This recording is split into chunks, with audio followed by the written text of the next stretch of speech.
बुद्धि से भरा घड़ा। एक बार किसी बात पर अकबर बीरबल से नाराज हो गए और उन्होंने बीरबल को राज्य छोड़कर कहीं दूर चले जाने का आदेश दे दिया। बीरबल ने अकबर के आदेश का पालन किया और राज्य छोड़कर चले गए। कुछ समय बीतने के बाद अकबर को बीरबल की याद आने लगी। कई महत्वपूर्ण मुद्दों पर बीरबल का मशवरा अकबर को निर्णय लेने में मदद करता था, इसलिए बीरबल के बिना निर्णय लेने में अकबर को असुविधा होने लगी। आखिरकार उन्होंने अपने सैनिकों को बीरबल को ढूंढने के लिए भेजा। सैनिकों के कई गांव में बीरबल को ढूंढने का प्रयास किया, लेकिन बीरबल नहीं मिले।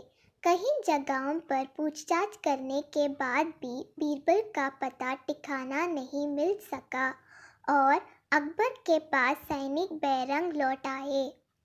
अकबर किसी भी सूरत में बीरबल को वापस लाना चाहते थे। इसके लिए उन्होंने एक युक्ति सोची। सैनिकों के माध्यम से उन्होंने अपने राज्य के सभी गांवों के मुखियाओं को संदेश भिजवाया। संदेश इस प्रकार था, एक माह के भीतर एक गधे बुद्धि भरकर उस गधे के साथ दरबार में उपस्थित हो।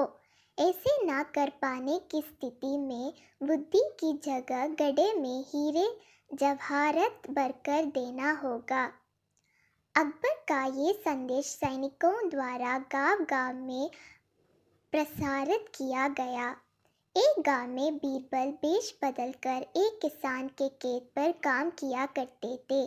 जब उस गांव के मुखिया को अकबर का ये संदेश मिला तो वो चिंतित हो उठा। उसने गांव के लोगों की सभा बुलाई। बीरबल भी उस सभा में उपस्थित हुआ। गांव के मुखिया ने अकबर का संदेश गांव वालों को दिया तो सभी सोच में पड़ गए। तब बीरबल ने मुखिया से आग्रह किया, महाशय, आप मुझे एक गड्ढा दे दे। मैं इन महीनों के अंत तक उसे बुद्धि से भर दूंगा। मुखिया के पास और कोई चारा नहीं था। उसने एक गड्ढा बीरबल को दे दिया। बीरबल वह गड्ढा लेकर किसान के उस खेत पर चला गया जहाँ वह काम किया करता था। वहाँ उसने कद्दू उगाए थे। उनमें से ही एक छोटे से कद्दू को उठाकर उसने गड्ढे में डाल दिया। कद्दू अब भी अपनी बेल से लगा हुआ था। बीरबल उस कद्दू को नियमित रूप से खाद पानी देने लगा। मुखिया बादशाह अकबर के दरबार पहुंचा और उसने अकबर को गड्ढा सौंपते हुए वैसा ही कहा जैसा बीरबल ने उसे कहने के लिए बोला था। अकबर ने जब गड्ढे के ऊपर से कपड़ा हटाया और उसमें झांक कर देखा तो उसमें उन्हें कद्दू दिखाई दिया। वे समझ गए कि इतनी दूर की सोच सिर्फ बीरबल की ही हो सकती है। पूछने पर मुखिया ने बताया कि यह उसके गांव के एक किसान के खेत में काम करने वाले व्यक्ति ने किया है।